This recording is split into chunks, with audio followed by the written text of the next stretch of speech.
Magandang umaga! Kumusta po? Narito po ulit ang update natin para sa lagay ng ating panahon.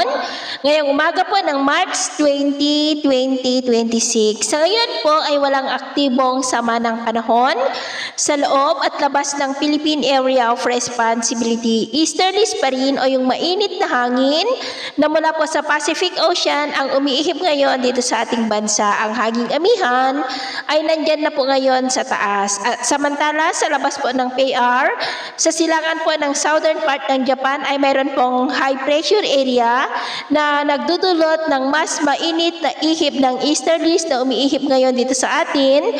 At sa malayong silangan naman ng Mindanao ay may nagbabanta na sama ng panahon na posibleng mabuo.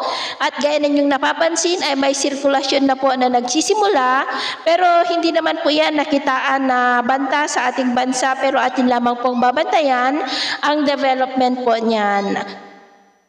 At ito naman ay pinapakita ng forecast model natin pong ginagamit hanggang po sa susunod na 2 linggo.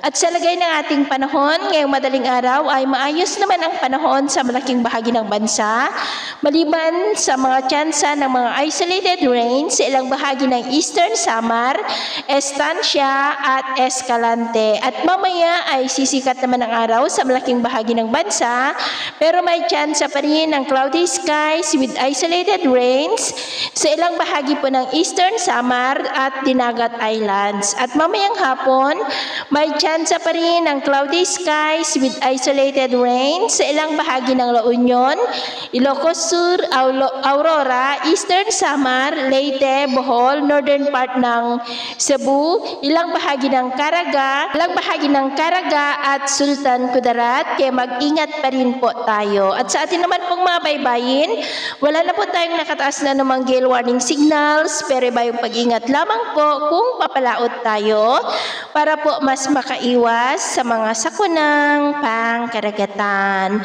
So yun po ang latest update natin sa araw na ito. At ako po muli si James na nagsasabing sa kahit anong pagsubok po na darating sa ating buhay, huwag na huwag po tayong mawawalan ng pag-asa. Thank you and God bless!